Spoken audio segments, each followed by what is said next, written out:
Festival celebrates its second year in its new home of Phoenix, Arizona, and the U.S. Airways Center.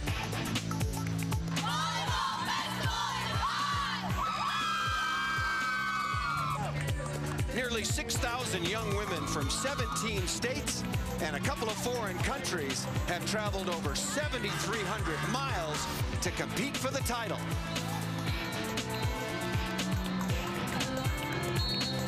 Find out who gets crowned champion next.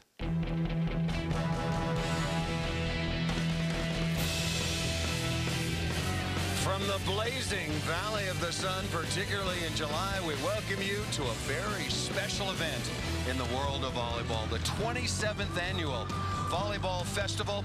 And each and every year, we bring you the finals of the Elite Division. And from right here in Phoenix, it's the Arizona Storm taking on, out of Batavia, Illinois, the Kane County Gold. More on that championship matchup in just a couple of moments. Hi, everybody, and welcome. I'm Paul Sunderland, joined by a dear old friend, Kathy Nelson, and we both mark it down on the calendar. What's the date of the Volleyball Festival? And here we'll be once again. And so do young women from all over the United States who want to enjoy this great sport. They've come from as far away as South America and Brazil, from American Samoa, and Puerto Rican teams are all over the brackets. But again, a very, very special week here in Phoenix. Well, it is, and one of the things that sets this volleyball tournament apart is it's not just about the volleyball. It's about community. It's about bringing people together that love this sport, that are willing to be good sports, and really at the core what volleyball is all about. And that's really what sets us apart from any other volleyball tournament I've ever seen. All of that to be remembered, but now there are two teams that it is just about the volleyball because they want to win this title. First, from right here in Phoenix, again, the Arizona Storm. They really want to represent their city and their state and their region exceptionally well. And Madison Kingdon has led them throughout the course of this tournament. Well, she has. She is their big gun, outside hitting, left side player that they're going to rely on a lot. She passes, she plays defense, she's very aggressive, but she'll also bring some finesse. So she's got a great part of her game, very coachable and a lot of fun. And fun is what they had when they beat Santa Monica to get to this championship.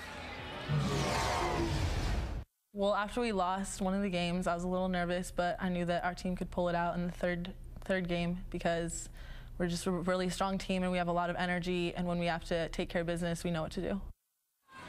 And for Kane County Gold, they've come a long way, all the way from the Midwest, and they're going to have to be what they are, a lot of tough farm girls, because they lost in the quarterfinals of this double elimination tournament, so they've been playing all day long while Arizona has been resting, and they're going to rely a lot on Jessica Lubick, their setter.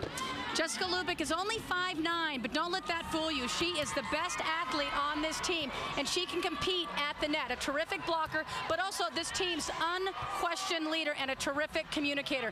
She talked about how hard it was coming back in the loser's bracket to get here.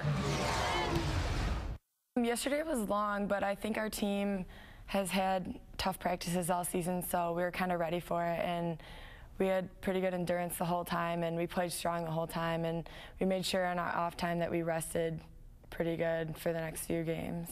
But I think it was a good path for us to get us to the championship game. Well, they're certainly ready. They have had lots of playing time, has Kane County Gold, as they take on Arizona Storm in the finals of the Elite Division at the 2010 Volleyball Festival from here in Phoenix. We'll be back with the starting lineup and first serve right after this. Lay this down now. Welcome back to U.S. Airways Center in Phoenix, Arizona, the Valley of the Blazing Sun this time of year, and also the home of the 2010 Volleyball Festival. We welcome you to the Elite Group Finals. First, a look at the Arizona Storm from right here in Phoenix, their road to get into this championship match, and they took about as direct a road as you possibly can. Straight wins over all four of their opponents, so they won the winner's bracket in this double elimination tournament, so they have had all day to rest. For Kane County Gold out of Batavia, Illinois, about 45 minutes outside of Chicago. A little bit different story altogether. And now the starting lineup for the Arizona Storm.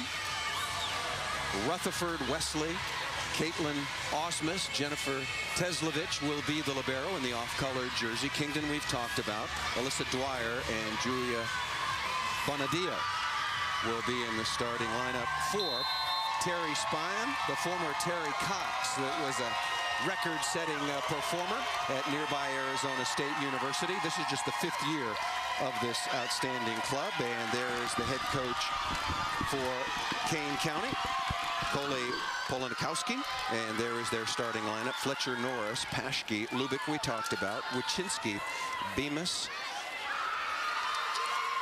and Odenthal down at the bottom, and there is Kole Polanikowski.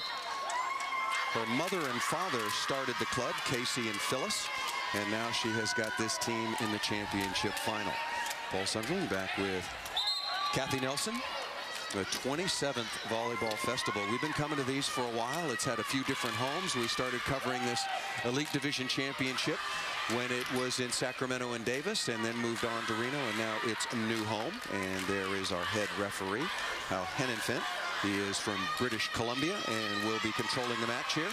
This is the 18s division, and the nearly 6,000 young women in all different age groups who have come to this championship. And there is our umpire, Debbie Garcia, and a good crowd on hand here at US Airways. The final, mentioned the double elimination format. Arizona now undefeated. Kane County has 1 loss. So if Arizona wins this 2 out of 3 final, they're the champions. And that ball is hit out of bounds. Kane County will be in the dark blue uniforms, and the host Arizona Storm will be in the all black. I think for Kane County, worrying about fatigue right out of the bat. First hit out of bounds. I got to worry if their legs still have enough pop in them to get a victory here tonight, but that looked like a pretty good swing on the outside. You know, I almost said it as we were setting up this championship match, but I get tired of announcers saying, well, the start is so important. But, you know, it is. These two teams took such different routes in getting here from a psychological and physical point of view. Arizona has been sitting around all day, and these young women have been waiting to play in the biggest match of their lives. Well, the team from Batavia, Illinois, King County, has been busy. So they shake off all those nerves. So it's really interesting to see how these teams will respond. It's definitely a different path, and you never know. You know, both teams are so amped up to play in this championship. It comes down to who can really execute the game plan and not let the nerves get the best of them. Bonadillo serving, and Arizona. Oh, a net violation is going to be called against Arizona. And a little discussion about that one. That was a gimme for Kingdon. She went up and she snapped that hard, but just did get the top of the net and didn't complain too much. So usually when that happens, you know they're guilty. Again, best 2 out of 3. First 2 sets to 25 points. Third, if necessary, a tiebreaker to 15. And nicely done down the line once again. A beautiful kill by Madison Kingdon.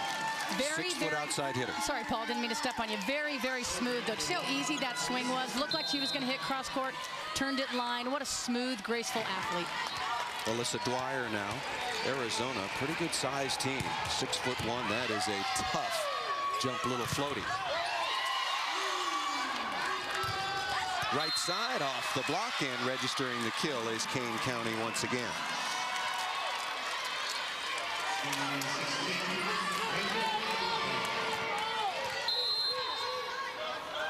Megan Odenthal will serve now for the blue-clad Kane County, and they get the service winner. Won't go down as an ace, but it is a service winner. And now Kane is leading 4-3. Well, the serving passing game is going to be very interesting because we're in a very large building. They've been used to playing in a convention center with a lot of courts. Now they're in a big facility. The ball's going to float a little differently, so it could affect the serving and the passing. And we're seeing Arizona Storm having some trouble with serve receive.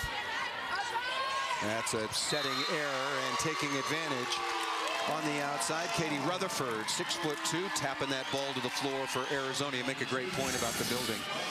All these teams come, I mean, by the hundreds, if not the thousands, and they're playing in the convention center not too far from where we are at US Airways Arena, a very intimate setting. And this is, to these standards, not at all. Wide open spaces, and it will be a little bit of adjustment for these young players. Lauren Wachinski now back to serve for Kane County.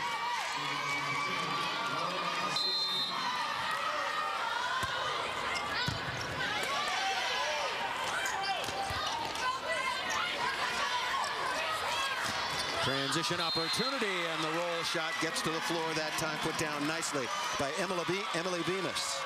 Venus really is the youngster on this team. She's only a sophomore, so got a couple more years to play on this team, but shows some finesse beyond her years with that off-speed shot. Very nice set right side. Really like the setting that time of Rutherford. Rutherford is 6'2", very, very tall setter, can go up there and get any ball that's tight to the net, and then delivers a dime to Kingdon, who puts it down with a little bit of authority down the line. Kingdon now serving for Arizona, team based right here in Phoenix. Got a very special feeling, obviously, about the festival since it had relocated to Phoenix, Arizona. The second year the festival has been here and planning on being here for a long time to come. Emily Paschke now back to serve, 6'1" middle blocker for Kane County. And that ball served just out of bounds.